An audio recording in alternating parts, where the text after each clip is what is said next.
Le système pâturant, c'est de ramener les vaches dans les prés, quoi, et de moins pratiquer l'élevage en bâtiment. Ce qui leur plaît bien, c'est l'idée de changer de parcelle tous les jours. Il y a quand même une notion de nouveauté, quoi. Tous les matins quand elles partent, elles savent que c'est plus la même parcelle. Donc voilà, ça leur plaît. Notre système pâturant est en pâturage tournant, donc tous les jours, les vaches changent de parcelle, peuvent bénéficier d'une herbe fraîche et nouvelle tous les jours avec des valeurs nutritives qui correspondent plus à leurs besoins.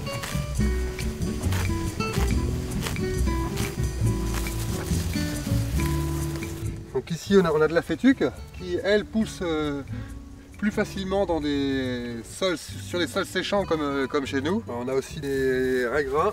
On a semé plus de 50% de trèfle.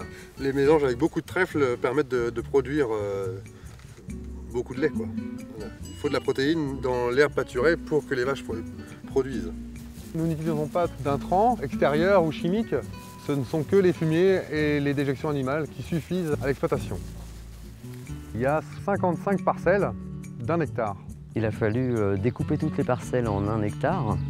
Donc ça prend un peu de temps à mettre en place, mais par contre, c'est vraiment la clé de voûte. Ça passe d'abord et avant tout par le dessin des paddocks. Reclôturer et puis créer une entrée et une sortie pour les vaches. Et donc les chemins, il va falloir les rendre stables, de manière à ce qu'elles se déplacent le plus vite possible. Puisqu'elles vont chercher à manger, il faut qu'elles passent le moins de temps à s'acheminer dans les prairies, quoi. Là, vous avez l'exploitation, donc la ferme se trouve ici, les chemins qui permettent de desservir chacune des parcelles.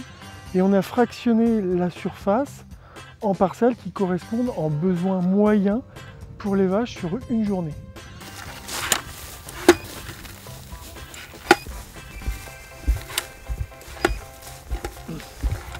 Aujourd'hui, je suis venu faire des mesures. J'utilise un herbomètre. Donc ce pied à coulisses va quantifier des hauteurs en centimètres. Ces hauteurs correspondent à une densité. Cette densité correspond aux besoins des vaches. Vu qu'on fait une mesure hebdomadaire, ce qui permet à l'éleveur d'avoir un programme de pâturage.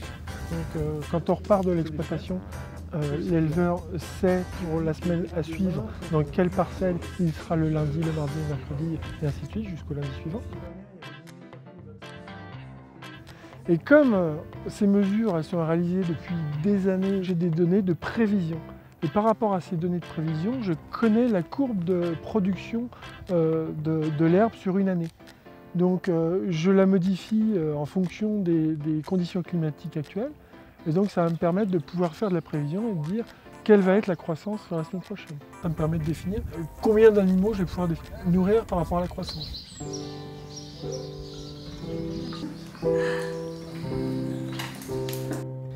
Il faut juste les hauteurs d'herbe là. Ouais. Et donc la 1 c'est 9, 9, la 2, 5, 6. Donc le logiciel il calcule automatiquement la hauteur d'herbe moyenne par parcelle. Elveup, le premier conseil qu'il fait, c'est sur la gestion de l'herbe. Et puis, du conseil de dire, il faudrait peut-être implanter plutôt ce genre de plante qui va correspondre plus à votre exploitation. C'est vraiment un accompagnement. On apporte quelques clés, on apporte quelques outils. Dans l'idée, c'est de faire en sorte que les éleveurs soient autonomes. Autant on a des conseils pour faire pousser du blé de A à Z. L'herbe, non, ça a toujours été le parent pauvre, c'était oublié. Parce que bien souvent, les parcelles en herbe, c'était les parcelles les plus mauvaises. On a longtemps eu l'impression que l'herbe, ça poussait tout seul, quoi. Alors que non, c'est une plante, ça se cultive. Et quand on est en élevage, encore plus, parce que c'est vraiment la base. Ça devrait être plus important que de faire du blé ou des choses comme ça. L'herbe pâturée, c'est l'herbe qui coûte la moins chère, à tous les niveaux, économiquement, mais aussi environnementalement, parce que la vache, elle va la pâturer directement, donc pas sortir de matériel, donc moins de pollution. Et puis, économiquement, c'est moins cher. L'herbe que la vache elle prend directement en champ, elle ne coûte pas cher par rapport à toute une chaîne de récolte qu'il peut y avoir.